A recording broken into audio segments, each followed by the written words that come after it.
فلاح کے اصل معنی ہے پھاڑنا. فلاح کہتے ہیں کسان کو کہ وہ اپنے ہل کی نوک سے زمین کی دھرتی کے سینے کو چیرتا ہے. عربی کی کہاوت ہے ان الحدید بالحدید یفلح، لوہا لوہے کو کاٹتا ہے.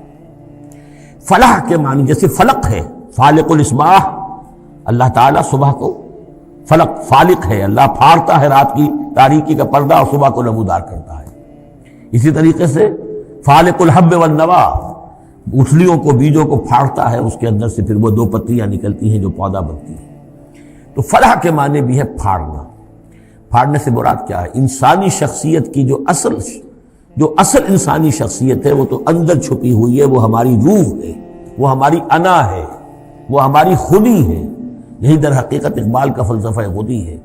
اور اسی کی بہترین تعبیر جو ہے آدرش، جو میں نے لفظ استعمال کیا تھا سورہ حج کے ضمن میں، ضعف الطالب والمطلوب، تو آئیڈیلز کا جو فلسفہ ہے اس کے حوالے سے ڈاکٹر رفیع الدین مرحوم و مغفور نے علامہ اقبال کی اس کے فلسفہ خودی کی بہترین تعبیر کی ہے.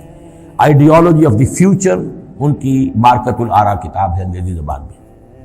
تو افلح المومنون، گویا کہ میرا جو وجود ہے یہ گوشت ہے، یہ پوست ہے، ہڈیاں ہیں، یہ ہے وہ ہے، تن و توش ہے، لیکن اس کے اندر میری ایک انا ہے، میری ایک شخصیت ہے. انا، یہ انا کیا ہے؟ میں کہتا ہوں میرا ہاتھ، وہ میں کون ہوں جس کا یہ ہاتھ ہے؟ میرا ہاتھ، میرا پاؤں، میری آنکھ، میرے کان، میرا سر، میرا یہ، میرا وہ، میرا جسم. بھائی وہ میں کون ہے جو پوزیس کرتا ہے اس کو؟ وہ میں، وہ انا، وہ ایک مخفی حقیقت ہے، اور اصل میں وہ روح ربانی جو میرے اندر پھونکی گئی ہے وہ ہے میری اصل حقیقت. لیکن یہ غلافوں میں لپیٹ دی گئی ہے، مادی غلاف ہے. ان مادی غلافوں کو پھاڑ کر اپنی روح کو برآمد کرنا، جیسے کہ گٹھلی پھٹتی ہے تو دو پتے نکلتے ہیں تو آم کا درخت شروع ہوتا ہے. ان مادی غلافوں کو پھاڑ کر اپنی اصل حقیقت، اپنی اصل انا کو برآمد کر کے تقویت دینا، یہ ہے فلاح. قد افلح، بہترین ترجمہ کیا ہے یہاں پر لفظ کے قریب ترین ہونے کے اعتبار سے.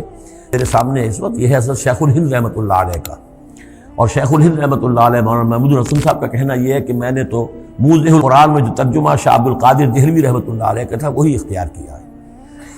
کام نکال لے گئے اہل ایمان، قد افلح المومنون، کام نکال لے گئے اہل ایمان. جیسے کہ خزانہ ہو، خزانہ کھودیں گے تو نکالیں گے نا. تمہارے اندر ایک خزانہ ہے، دم چیست پیامیست، شنیدی نہ شنیدی، در خاک تو یک جلوے آمیخت نہ دیدی، دیدن دیگر آمیز شنیدن دیگر آمیز. تمہارے اندر نور بھی ہے نور تجلی بھی اسی خاک میں پنہا، غافل تو نرا صاحب ادراک نہیں ہے.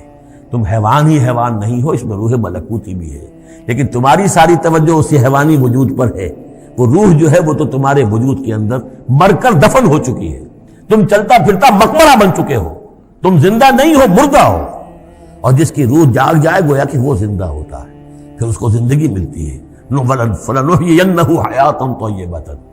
یہ ابو جہل مردہ تھا، یہ زندہ نہیں تھا، یہ اندھا تھا، دیکھ نہیں رہا تھا، یہ بہرا تھا، سنتا نہیں تھا.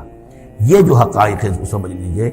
اپنے وجود، اپنی اصل شخصیت، اپنی انا، اپنی خودی، اپنے سیلف، اس کی development of the self, development of the character, انسانی شخصیت کے لیے یہ ہے قد افلح. کھود نکالنا، خزانہ کھود نکالنا. ایک ہندی کا دوہا ہے بڑا پیارا، بھوکا کوئی نہیں. بھیک تو وہ خود شاعر ہے. بھیکا بھوکا کوئی نہیں، سب کی گٹھڑی لال. ہر ایک کی گٹھڑی کے اندر ایک لال بندھا ہوا ہے، وہ گٹھڑی جو ہے اس کے اندر ہے. بھوکا کوئی نہیں ہے، مال تو ہے اس کے پاس. گرہ کھول جانے نہیں اس بد بے کنگال، اس گٹھڑی کی گرہ نہیں کھولنی آتی.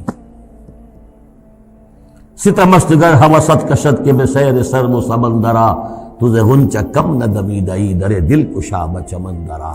تم اپنی شخصیت کا جو چمن ہے تمہارے اپنے اندر جو اللہ تعالیٰ نے رکھا ہوا ہے، وفی انفسکم افلا تبصرون، تم اس سے غافل رہتے ہو. Man in his ignorance identifies himself with the material sheaths which encompass his real self.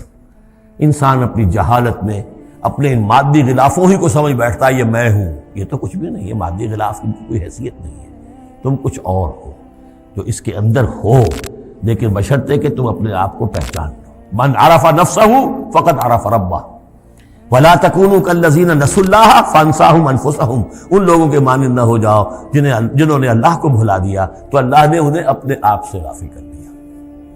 یہ ہے فلاح کی اصل حقیقت۔